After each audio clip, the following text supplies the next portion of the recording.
مہنگا، دیکھیے کتنا مہنگا، میں سمجھتا ہوں کہ 5,000 سے کم کا نہیں ہوگا۔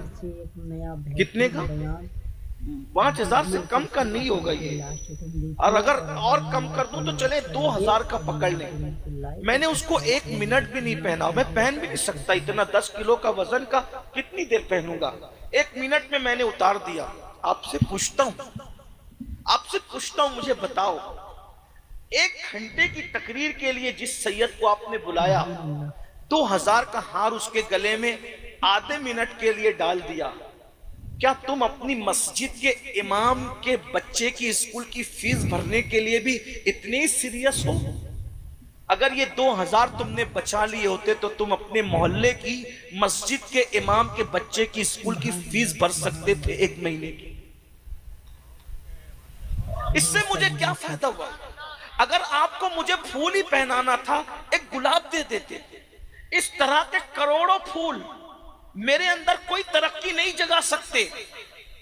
عزت اور ذلت میرے اللہ کے ہاتھ میں ہے، نہ پھولوں سے عزت بڑھتی ہے، نہ گالیوں سے عزت گھٹتی ہے۔ جو پیا کو بھائے اختر وہ سہانا راگ ہے، جس سے ناخوش ہے پیا وہ راگنی اچھی نہیں۔ بے شک بے شک۔ اس امام بخاری کا بخارا بھی مخالف تھا، سمرقند بھی مخالف تھا۔ بخارا جاتے تھے تو وہ بائیکاٹ کرتے تھے، سمرقند جاتے تھے وہ بائیکاٹ کرتے تھے۔ تمہیں پتہ ہے جس کی ختم بخاری کے نام پر تم ہر سال جلسہ کرتے ہو، وہ بخاری سمرقند جاتے تھے تو وہاں بائیکاٹ، بخارا جاتے تھے پورا زمانہ بائیکاٹ ہو گیا۔ امام بخاری سمرقند اور بخارا کے درمیان اکیلے کھڑے تھے، اکیلے۔ اللہ زمانہ مخالف تھا مگر اللہ راضی تھا۔ بے شک بے شک۔ توجہ کرنا، زمانہ مخالف تھا، اللہ راضی تھا۔ اس لیے بخاری نے کہا اے اللہ، نہ بخارا والے اپناتے نہ سمرقند والے اپناتے، اتنی بڑی جگہ میرے لیے تنگ ہو گئی، مجھے اٹھا لے۔ تو امام بخاری کا تنہائی میں انتقال ہوا، تنہائی، اللہ تنہائی میں، اللہ لیکن اللہ راضی تھا۔ اللہ اللہ کو راضی کیا، پبلک کی طرف توجہ نہیں کی، تو کیا نتیجہ کیا نکلا؟ امام بخاری کو دفن کر دیا۔ بارش روک لی، اللہ نے روک لی۔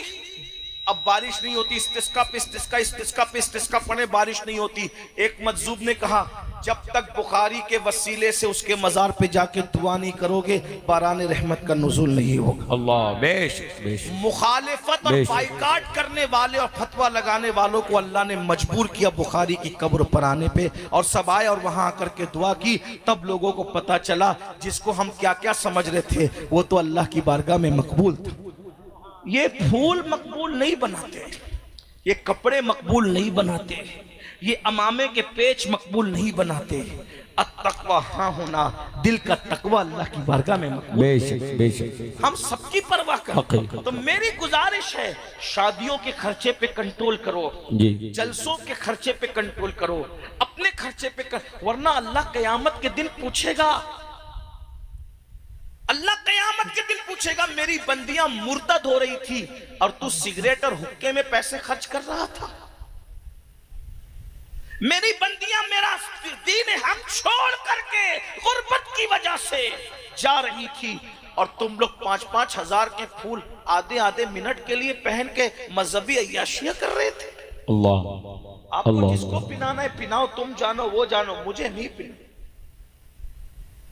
میرے لیے نہیں کرنا۔ اور اگر کرنا چاہتے ہو تو یہ 2-3 ہزار اپنے محلے کے امام کے ہاتھ میں رکھو، تو تمہارے بھی سال ثواب کے لیے، میرے بھی سال ثواب۔ کسی غریب کی جھولی میں ڈالو، اپنے پیسوں کی قدر کرو، پیسے بچاؤ۔ کسی بھائی نے بھی لایا تھا، کسی نے، وہ مومن تو تھا، مسلمان تو تھا، اس کی رقم کسی غریب، کیا آپ کے کیا نام ہے گاؤں کا آپ کا؟ اسمائی چولی۔ کیا اچولی میں آج کوئی ایسا بندہ نہیں تھا جو بھوکا سویا ہو؟ مسلمان ہو یا ہندو ہو یا سکھ ہو یا عیسائی ہو، کوئی ہو یار، کیا اچولی میں کوئی غربت کی وجہ سے بھوکا نہیں سویا ہوگا؟ تو کوئی اللہ کا ایک بندہ اچولی میں بھوکا سوتا ہے اور اسی اچولی کے اندر میں 5,000 کا پھول آدھے منٹ کے لیے پہنتا ہوں، تو اللہ مجھ سے نہیں پوچھے گا؟ ہم تو صوفیہ کے غلام ہیں میرے بھائی، جب لنگر سب کھا لیتے تھے اور محبوب الہی کے سامنے آخری میں کھانا آتا تھا تو محبوب الہی کھانا دیکھتے تھے اور خادم کا چہرہ دیکھتے تھے اور کہتے تھے میں کیسے کھا لوں؟ ہو سکتا ہے کہ جمنا کے کنارے کوئی خارش زدہ کتا بھوکا پڑا ہوگا۔ اللہ قیامت کے دن پوچھے گا محمد احمد اور نظام الدین، ایک کتا بھوکا تھا اور تو پیڑ بھر کے کھا رہا تھا، تو میں اللہ کو کیا جواب دوں؟ یہ دین ہے۔ تم نے دین نہیں سیکھا۔ سگریٹ پینے والوں، اپنی دولت کو اپنے ہاتھوں سے آگ لگانے والوں، نشہ کرنے والوں، اپنی جوانیوں کو اپنے ہاتھوں سے آگ لگانے والوں، خدا کے لیے رحم کر لو، اپنے آپ پہ رحم کر لو۔ جو آخری بات کہنے چلا تھا وہ یہ، وہ واقعہ یاد ہے، نشہ کرو گے پچھتاؤ گے، اور ایسا پچھتاؤ گے کہ وہ پچھتانا کام نہیں آئے گا۔ کتابوں میں لکھا ہے، کتابوں میں لکھا ہے، درد دل کے ساتھ سن لیں میرے وہ نوجوان جو نشے کی طرف چاہ۔ ہمارے مذہب نے تو نشے والوں کے ساتھ بیٹھنے سے ہی منع کی، بلکہ پتا چل جائے کہ کوئی نشہ کرتا ہے اس کو سمجھاؤ، نہیں مانتا ہے نا اس کو اپنی محفل میں جگہ بھی مت دو۔ اللہ کے رسول فرماتے ہیں جو نشیڑی کو اپنی محفل میں جگہ دے گا اللہ قیامت کے دن اس کو اندھا اٹھائے گا، اللہ قیامت کے دن اس کو اندھا اٹھائے گا۔ اور جو لوگ نشے کا کاروبار کرتے ہیں اللہ کرے ان تک میری آواز پہنچے، موت بیچنے والے، موت کے سوداگروں، تم کبھی سوچا کسی کے ہاتھ میں ایم ڈی اور نشہ کی پڑیا تھماتے وقت کہ تم کسی کے جوان بیٹے کو موت کے منہ میں ڈھکیل رہے ہو؟ اس کی جگہ تمہارا بیٹا ہوتا تو تم اسی طرح اس کو موت کے گڑھے میں ڈھکیلتے؟ اور سنو اللہ کے رسول نے فرمایا کما تدین تدان، تم جیسا کرو گے تمہارے ساتھ ویسا ہی ہوگا۔ دشمنوں کے نشے من پہ بجلیاں گرانے والوں، دشمنوں کے نشے من کو اجاڑنے والوں، دشمنوں کے جوان بچوں کو نشے میں مبتلا کر کے موت کے گھاٹ اتارنے والوں، اگر تم کسی کا گھر ویران کرو گے، کسی بوڑھی ماں کی گود اجاڑو گے، کسی کے گھر میں اندھیرا کرو گے تو تمہارے گھر میں بھی کبھی اجالا نہیں رہ جائے گا۔ اس لیے اگر تم مسلمان ہو اور نشے کا دھندا کرتے ہو، شراب بیچتے ہو، ایم ڈی بیچتے ہو، نشے کی چیزیں بیچتے ہو، توبہ کر لو توبہ۔ دولت ہی سب کچھ نہیں ہے۔ ارے حلال کمانے والے اپنے ساتھ کچھ نہیں لے جاتے، حرام کمانے والوں تم کیا لے جاؤ گے؟ جس نے آدھی سے زیادہ دنیا فتح کیا وہ سکندر اعظم دنیا سے خالی ہاتھ گیا، تم اپنے ساتھ کیا لے جاؤ گے؟ اور نوجوانوں سے کہتا ہوں ہم صرف اپنے لیے پیدا نہیں ہوئے، ستاروں کے آگے جہاں اور بھی ہے، ابھی عشق کے امتحان اور بھی ہے، تو شاہی ہے پرواز ہے کام تیرا، تیرے سامنے آسماں اور بھی ہے۔ تم خود بیداری پیدا کرو، نشہ نہیں ہوگا، تعلیمی بیداری پیدا کرو، چھوٹے چھوٹے بچوں کو موٹیویٹ کرو، پڑھنا ہے، کچھ بننا ہے، ملک کا مستقبل بننا ہے، قوم کا مستقبل بننا ہے، کسی پہ بوجھ نہیں بننا ہے، لوگوں کی ضرورت بننا ہے۔ ہمارا ہر جوان بیٹا بیٹی گریجویٹ سے کم نہ ہو، اتنے علم پہ محنت کرو، خوب محنت کرو۔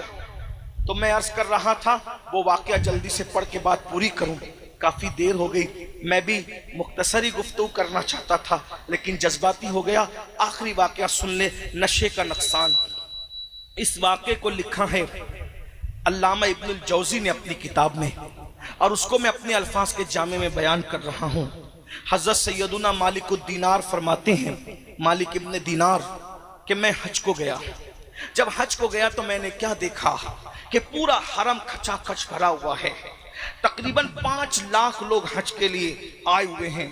میں نے اللہ سے دعا کی، اللہ 5 لاکھ لوگ حج کو آئے، میں خود بھی حج کو آیا، مولا کس کا حج تو نے قبول کیا وہ بھی مجھے بتا دے، جس کا رد کیا وہ بھی مجھے بتا دے۔